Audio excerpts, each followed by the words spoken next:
bienvenue sur ma chaîne YouTube, la chaîne de Lego Chrysafol. Aujourd'hui, on se retrouve pour une revue du set Bricklink Designer Programme, la maison de l'alchimiste. Alors, au programme aujourd'hui, on va détailler un peu le set, on va regarder un peu les figurines, et ensuite, on va essayer de placer ce set dans son futur environnement naturel. Voilà. Allez, c'est parti. Voilà le set une fois construit. Ce set fait la taille du set The Blacksmith Shop, donc l'un des tout premiers sets médiévals que Lego a commencé à refaire il y a quelques années de ça, quand ils ont recommencé à faire des sets médiévaux. Et du coup, c'est une proportion vraiment parfaite. En tout cas, ça va très bien avec ce set. On fera une petite comparaison de ce set plus tard dans la vidéo. Mais voilà, d'abord je tiens à vous faire un petit tour du propriétaire parce que vraiment c'est très beau. Alors on va commencer juste ici avec la face frontale du bâtiment. Donc on a donc une porte qui mène au rez-de-chaussée. On a une petite caisse avec pas mal de potions et on a des escaliers qui sont magnifiquement réalisés. Au début, j'ai beaucoup penché sur comment ces escaliers avaient pu être faits. Parce que si vous le voyez, il y a un petit renfoncement entre chacune des marches. Et avant même de recevoir ce set, je me suis un peu trituré les méninges pour essayer de comprendre comment ça a été fait. Et en fait, c'est plutôt simple. Les pièces, c'est des briques de 1 par 2, modifiées avec, vous savez, une rainure au milieu. Et en fait, en les mettant à l'horizontale, on arrive comme ça à avoir ce petit renfoncement au niveau des marches. Alors bien sûr, après, c'est des empilements de briques pour faire du snot au niveau des deux façades, donc de la bordure des escaliers et de la bordure de la maison. Et vraiment, le rendu est juste magnifique. Vraiment, ça c'est de loin l'un des trucs qui me fait vraiment... qui me plaît énormément dans ce set en particulier. Bien entendu, on va également parler du toit. Alors le toit, ça c'est vraiment ce qui fait le charme du set aussi, c'est cette potion. Clairement, il n'y a pas de doute, on est dans la maison de l'alchimiste. Clairement, il y a toutes les caractéristiques d'une maison d'alchimiste. Donc on a la potion, mais bien sûr pour faire cette potion, il nous faut des ingrédients. Et tous ces ingrédients, on va les retrouver tout autour du set. Là, on peut voir déjà à droite du set, on voit un tournesol. Bien sûr, ces tournesols pourront servir dans la conception de nos potions. On a de l'eau, puisque bien entendu, pour faire notre potion, il nous faut pouvoir diluer ou distiller ces plantes. Ensuite, on va avoir plein de plantes à gauche du bâtiment. Donc déjà, on a un arbre qui ressemble à un érable, en tout cas moi c'est ce que j'aurais tendance à dire. On a des fleurs roses qui ressemblent à des roses tout simplement. Si on regarde un petit peu de plus près, on le verra. Donc on a les roses qu'on devine bien. Ensuite, sous la branche, je ne sais pas si vous verrez bien, mais on a une petite plante, celle-là pour être précis. Ça c'est clairement de la lavande. En plus la lavande c'est connu pour avoir des vertus médicinales, donc vraiment ça a parfaitement sa place ici. On a également un champignon, donc champignon qu'on va retrouver là. On a d'autres roses, donc 2 stades de roses bien entendu, une rose ouverte, une rose fermée. Ça pourrait être des baies, alors quel type de baie, peu importe. Si jamais on a besoin de bave de limace, bien entendu, on a une limace qui se balade ici, donc pourquoi pas récolter la base de limace. On a d'autres plantes ici qui, dans notre imaginaire, pourraient également servir à la conception de nos potions. Ne faites pas attention à mon chat, il est en train de vouloir prendre part à la discussion. On a des champignons. Les champignons ont également des vertus et des propriétés, donc pourquoi pas. Bien entendu, le miel. Le miel produit par les abeilles qu'on ne remerciera jamais assez parce que sans elles on n'aurait pas grand chose à manger, donc on le rappelle. Et puis alors là, bien entendu, le cygne de la maison de l'alchimiste, vraiment très très très beau. Et puis en plus, là ce qui est intéressant, c'est que si vous regardez bien, alors hop, j'ai remis cette plaque qui était un peu détachée. Vraiment là on n'est pas comme avec le Medieval Blacksmith où c'était des tiles de 2 par 1. Et là c'est vraiment les tiles un peu lingots. Donc voilà, vraiment très très bon. Un autre petit champignon ici, et pour en revenir à la fontaine, bien entendu, il nous faut de l'eau pour faire les décoctions. Et maintenant, je vous propose de faire un petit tour de l'intérieur pour voir à quoi ça ressemble. Et on va commencer par le rez-de-chaussée. Alors voici le rez-de-chaussée, et voici un petit peu l'intérieur du rez-de-chaussée. Alors il se passe énormément de choses dans cet étage, vraiment beaucoup de choses. Alors déjà, on va avoir de la lavande qui est en train de sécher, forcément, parce qu'on a des vertus un peu différentes. Ça permet de concentrer les saveurs. On a quelques potions qui se font. Alors moi j'aime vraiment beaucoup cette pièce, surtout si on l'éclaire, ça fait un bleu très très très sympathique. On a bien entendu un sablier pour mesurer le temps d'infusion et de décoction et autres. On a un pilon et un mortier, bien entendu, parce qu'il va falloir écraser un petit peu toutes ces plantes pour pouvoir augmenter la surface de contact pour créer nos potions. On a quelques minéraux cachés ici, on a d'autres potions là, on a visiblement une sorte de cafetière sur le feu. Alors bien entendu c'est pas du café, mais j'ai pas d'autres termes là, une théière peut-être si vous préférez. Ici on a plein d'ingrédients, donc on a des minéraux comme vous le voyez là, on a du trèfle, pourquoi pas, du trèfle à 4 feuilles, déjà que ça porte chance. On a des murs, des murs on va dire, on a des os, pourquoi pas, d'autres plantes, et on a absolument rien dans les tiroirs, mais ça est-ce que c'est grave, je ne suis pas sûr. Ici ensuite on a d'autres potions avec des livres je dirais en dessous, et par contre, attention, hop, on a un petit passage secret derrière lequel on va retrouver un livre et un coffre avec plein de choses à l'intérieur. On va retrouver d'autres pierres précieuses qui peuvent servir à faire d'autres ingrédients. Il y a également une pièce de monnaie sous un des cristaux. Voilà, bref, plein de choses pour faire d'autres potions et autres choses comme ça. On a également ce livre avec un sticker, donc rien d'original, c'est assez simple, mais ça fonctionne. Enfin, on va avoir 3 types de recettes de potions. Alors, une recette de potion avec des fleurs, je dirais des fleurs vertes et des champignons pour faire une potion, je dirais de vie, parce qu'il y a un petit cœur au niveau de la potion. Une potion avec des plantes et un autre cristal avec un petit Z dessus, donc peut-être une potion de sommeil. Ensuite, on va avoir une potion avec une petite étoile, je ne sais pas exactement ce que ça représente ici, mais pourquoi pas. Peut-être une fleur étoilée, je ne sais pas. Et un cristal, et ça a l'air de faire une sorte de potion avec une tête de mort dessus. Alors, est-ce que c'est une potion pour tuer la personne? Je ne sais pas. Est-ce que c'est une potion pour refaire vivre les gens? Je ne sais pas. Je vous laisse libre interprétation à tout ça.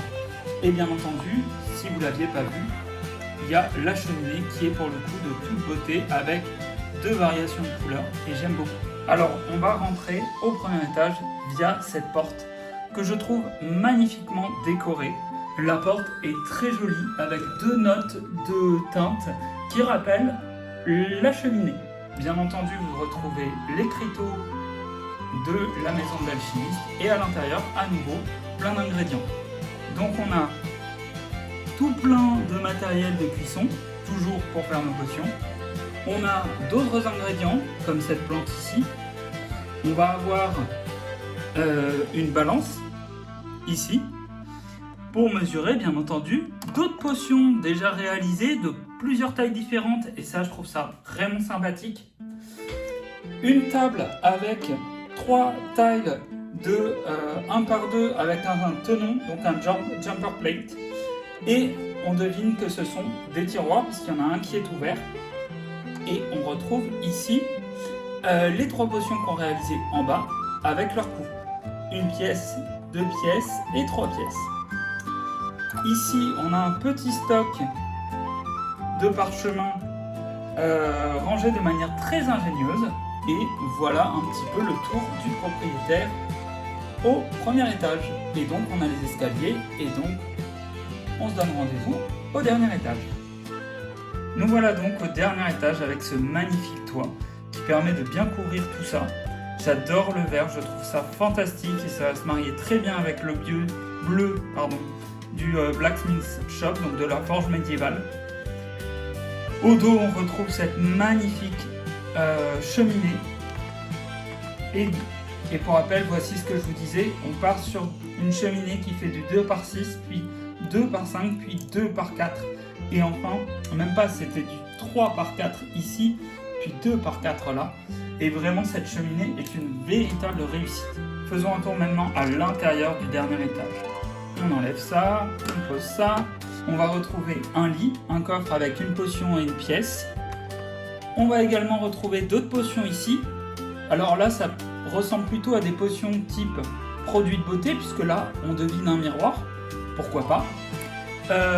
Une plante plutôt décorative, mais peut-être que ça sert d'ingrédient. Et si vous le notez bien, toutes les flammes à l'intérieur sont plutôt rosâtres. On a d'autres ingrédients en haut. On retrouve également un rat qui se balade, d'autres ingrédients ici. Et surtout ici, ça vous rappelle rien? Eh ben oui, ça c'est la forge médiévale que je vais vous présenter tout de suite après. Et donc là c'est la version miniature et ce qui est intéressant c'est que ça rappelle le château en miniature qu'il y avait eu dans le château Lion de Lego où dans la chambre du prince on avait la version miniature et là c'est le rappel, donc ça fait un clin d'œil à ce set mais ça fait également un clin d'œil à la forge médiévale puisque c'est la version littéralement miniature de ce set. Avant de passer aux figurines, il nous reste un petit détail à regarder qui n'est pas un détail en vérité, c'est ce magnifique chariot qui transporte des potions et des ingrédients pour faire ces potions. Alors vraiment ça c'est une charrette vraiment très bien réalisée, c'est fermé d'un côté, on a un petit luth au cas où la figurine à qui appartient ce chariot aurait envie de faire de la musique. Et regardez, on peut ouvrir l'étal très rapidement. Hop. Et voilà, on a déjà 4 potions qui sont sur l'étal. Et bien entendu, on a 7 potions qui rappellent bien entendu le toit de l'atelier d'alchimie qu'on a vu précédemment. Donc ça, rien que ça, en mini set, ça aurait été parfait. Vraiment. On a un petit coffre avec quelques pièces d'or à l'intérieur. Rien de bien particulier. J'ai pas envie de l'ouvrir parce que ça va tomber, que ça va prendre 10 minutes à remettre. Donc voilà. Et moi je suis trop content. Première fois que j'ai un pigeon en Lego. Donc fan. Vraiment très fan.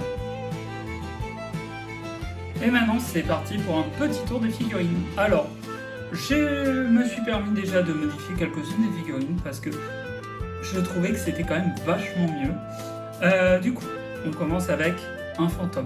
Je n'ai pas eu de fantôme depuis au moins 25-30 ans. Donc très content d'avoir ce fantôme. C'est juste une tête noire sur un torse et des jambes blanches surmontées de la pièce fantomatique phosphorescente bien entendu. Ensuite, on a le jeune alchimiste qui est construit avec justement cette charrette qui est bien. Le vêtement peut être un peu moderne mais franchement ça passe pour du médiéval. On a la barbare. Alors la barbare je suis pas hyper fan du torse parce que là pour le coup y a un zip et ça c'est peut-être un peu trop moderne mais on apprécie la coupe de cheveux, on apprécie la hache et bien entendu on apprécie la pièce de jambe dual molded. Ensuite on a cette première figurine Kraken. Alors cette figurine Kraken, moi déjà c'est vraiment ma nouvelle faction favorite en termes de couleurs. Je trouve que ces couleurs marchent vraiment très bien entre elles. Elle est fournie également avec 7 pièces avec des serpents sur la tête qui peuvent rappeler les tentacules du Kraken. Donc en soi je trouve ça très bien. J'aime beaucoup cette pièce de cheveux, je ne l'ai jamais eue. Je trouve qu'elle marche très bien. Et alors par contre, la barre tordue qui est fournie avec. Franchement, c'est la première fois que j'en ai et je trouve ça très intéressant. Je me dis pour faire une arc d'orque ou quelque chose comme ça, ça peut être très sympathique. Ensuite, on continue avec un soldat griffon classique. Le torse et les jambes marchent super bien. J'aurais préféré peut-être une couleur plus neutre au niveau des jambes, parce que les bras, bon bah même si c'est rouge, on peut très facilement les enlever et les changer pour autre chose. Donc moi ça me dérange pas, mais je suis pas hyper fan du rouge foncé. C'est pas ma couleur préférée pour des chevaliers. Je préfère tout ce qui est vert et bleu. C'est vraiment de loin ce qui marche le mieux pour moi. On a deux chevaliers chevaux. Un qui reprend le torse et les jambes du roi dans le set avec, dans le set 3 en 1 château qui est sorti récemment, et un soldat plutôt classique. Voilà, ça marche bien. Eux aussi, ils ont une pièce de cheveux bien spécifique en plus, ce qui est plutôt agréable. Mais là, je les ai pas de côté, donc je m'abstiens de vous les montrer. Ensuite, on a la vendeuse de la boutique. Alors, la vendeuse de la boutique, j'adore sa tenue, j'adore la pièce de cheveux. Elle arrive avec une poire que je n'avais pas encore eue et qui est présente dans l'un des sets qui est le Medieval Garden, je crois. Pour le coup, très sympathique. Je lui ai juste ajouté une cape avec capuche de minifigurines. Je trouve que ça marche très bien en termes d'association de couleurs. Donc vraiment, je prends et je garde très belle figurine. Enfin, on a l'alchimiste. Alors l'alchimiste, pour être parfaitement honnête, il vient avec un torse qui est présent dans le château 3 en 1 et je crois les mêmes jambes que la barbare. Mais je trouve ça un peu simpliste. La barbe vient avec, par contre. Et après, en termes de chapeau, on a le même chapeau de Gandalf. Moi, je trouve ça un peu simpliste pour un alchimiste. Du coup, je me suis permis de lui rajouter une cape, de changer son torse et ses jambes pour un torse et jambes Ninjago. Et je lui ai ajouté une pièce de cheveux et ce bâton qui est customisé par Kitchen Brick. Et je trouve que, pour le coup, cette figurine rend bien mieux comme ça. Et maintenant, voyons le set dans son habitat naturel, si on peut dire. Voilà. Le set parmi le médiéval blacksmith, donc la forge médiévale, et le château du lion. Alors le château du lion est quand même bien disproportionné par rapport aux deux bâtiments, mais je trouve quand même que le rendu rend vraiment très bien. Et puis si on regarde les proportions vraiment des deux, il n'y a pas de doute, hein, vraiment, ça marche parfaitement. C'est vraiment une parfaite association. Donc j'ai hâte de voir le futur set de Marin Brick Design qui est aussi sélectionné pour le Bricklink Designer Programme. C'est une auberge avec pour le coup non pas un toit bleu ou vert, mais un toit orange. Et je pense que ça fonctionnera très bien. Donc voilà un petit peu, une fois qu'on donne de la vie avec les figurines et avec d'autres bâtiments. Donc au fond, il y a un bâtiment designé par un de mes amis sur Instagram qui est Cébrick Tutorial. Vraiment très sympa. Et puis bah voilà, avec le château médiéval, je trouve vraiment que ça rend bien. Donc voilà, dites-moi ce que vous en pensez dans les commentaires. N'hésitez pas à liker la vidéo, à vous abonner. Et je vous dis à plus tard pour une prochaine vidéo.